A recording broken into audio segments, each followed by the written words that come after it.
Bledsoe was arrested. Patrick Montgomery was in court. Jonathan Manapa will stay in federal custody.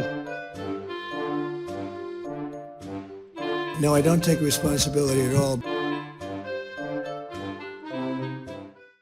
Everyone, welcome to the show. So 22-year-old North Carolina resident Matthew Beddingfield was out on pretrial release for attempted murder when he went to D.C. with his father. And on November 17th of 2020, Beddingfield wrote to another Instagram user saying, quote, "Anyone who is Antifa deserves a slow death. They are literally communists." I do not think it means what he thinks it means. But anyway, as he and his dad approached the Capitol on January 6th, they separated for some reason. And another person who was recording the events that day posted this video that they took on Parler. This wasn't someone who was with Beddingfield, but he captured some of Beddingfield's and other people's actions. So Beddingfield was seen in this video walking past signs that said area closed and barricades, and he was seen walking past officers. And the person who was filming was heard saying, quote, "They're moving past the police. They're tearing down barriers. The police are moving. This is actually happening, people. They're going in. This is actually happening." So after Beddingfield and this huge mob overwhelmed the police, they pushed past the barricades. They made their way to the West Plaza. So that's where Beddingfield started attacking officers. Beddingfield maneuvered to the front of the police line and he started kicking at them. He was using his flagpole. He was using it like a spear. He was jabbing at them and stabbing at the officers.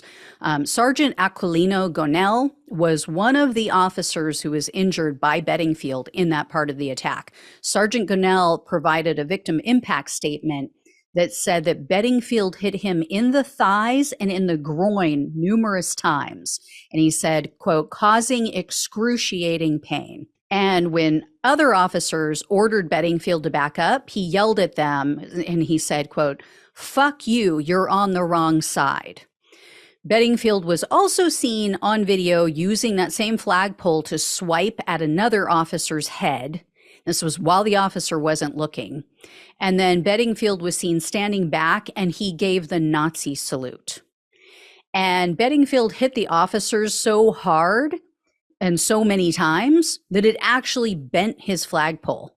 So he was seen breaking off the damaged piece of that flagpole and then throwing that at the police line. So following the attacks, Beddingfield was seen illegally entering the Capitol, and he took part in more violence while he was inside. He was seen on video once again at the front of the police lines. He was with another large group, and they pushed against a small group of officers who were trying to prevent the mob from moving further into the building. So only after those police officers doused the crowd with chemicals, which included Beddingfield, he finally stopped. And then he was seen entering the office of Kevin McCarthy, and he rinsed out his eyes in there and then finally exited the building. In total, Beddingfield was inside the Capitol for 30 minutes, and then he was on the Capitol grounds for a total of 2 hours. So on January 19th of 2022, Beddingfield wrote again to someone on Instagram, and he said, quote, "I'd like to reclaim America, and it is fine if a few of my people's enemies are hurt in the process." And he put hurt in quotes. So I think we all know what he means. So Beddingfield was arrested on February 8th of 2022, and he was indicted on charges of civil disorder, 2 counts of assaulting officers, one of which included a dangerous weapon enhancement, entering a restricted building or grounds with a deadly or dangerous weapon, disorderly conduct in a restricted building or grounds with a deadly or dangerous weapon, physical violence in a restricted building or grounds with a dangerous or deadly weapon, and then disorderly conduct on Capitol grounds and physical violence on Capitol grounds, as well as parading or demonstrating in a Capitol. In February of 2023, Beddingfield pleaded guilty to 1 count of assaulting officers, so he was facing up to 8 years in prison, 3 years of probation, and $250,000 in fines. However, as usual, the government requested only 42 months in prison, 3 years of probation, and $2,000 in restitution. Their request is a little bit better than normal. You know, it's right in the middle of the recommended sentencing guidelines, which I find disturbing. This defendant, in my opinion, deserved the full 8 years. And here's why. The probation officer assigned to Beddingfield wrote in his report, his or her report, quote, social media presence both before and after January 6th reveals an expressed desire to inflict violence on individuals of certain groups, concerns that should be monitored during the period of supervised release to protect the safety of the community. The probation officer also recommended that he take part in anger management treatment while on probation. And as for the attempted murder charge, Beddingfield pleaded guilty to a lesser charge of felonious assault with a deadly weapon, and he was given probation only because it was established, he was robbed by the person he shot in the head. Yeah, seems like maybe he overreacted a bit, right? To being robbed. I mean, most people call the police and report it. Apparently, he was in a Walmart parking lot. He was robbed, and it sounds like by someone he knew. And he just starts opening fire. In fact, the police say they found dozens of bullet casings and bullets. They found bullets in other people's tires.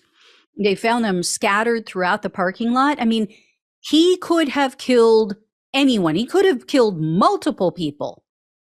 And his victim was an underage Hispanic boy. And this throwing of the Nazi salute that he did at the Capitol, that was not just a random one-off thing for Beddingfield, apparently. While he was out on bail for attempted murder charges, prosecutors say that Beddingfield posted racist messages online, including his messages praising Adolf Hitler. I mean, how many is this now?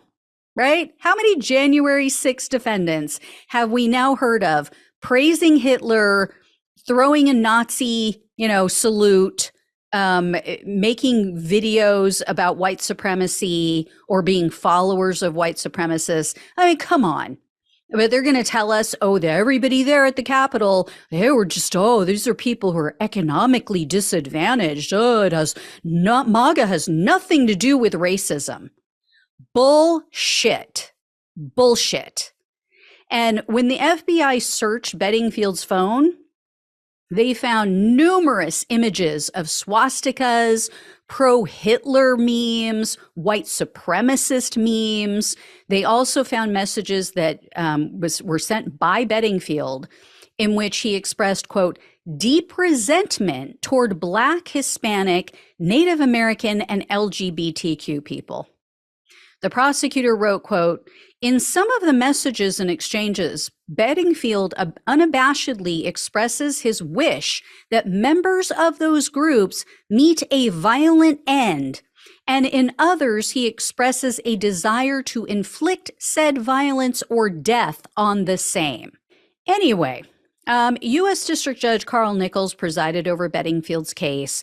For full context, he is a Trump appointee. He is also the only judge to rule that obstructing an official proceeding can't be used against these January 6 defendants, which got knocked down by a higher court because he clearly made a mistake. And I couldn't locate any details about what was said at the sentencing hearing, but Beddingfield was sentenced to 38 months in prison, 2 years of probation, and $2,000 in restitution. Far too low for someone who physically harmed officers on January 6th, and with his history and his talk of additional violence that he wants to carry out. Anyway, guys, when I hear more about Beddingfield, because I'm betting we will, I will let you know. Thank you all so much for watching and listening. Please like, share, and subscribe. Please donate if it's possible for you. Really appreciate it. It really helps to keep this show going. Love you all. Take care. I'll talk with you soon.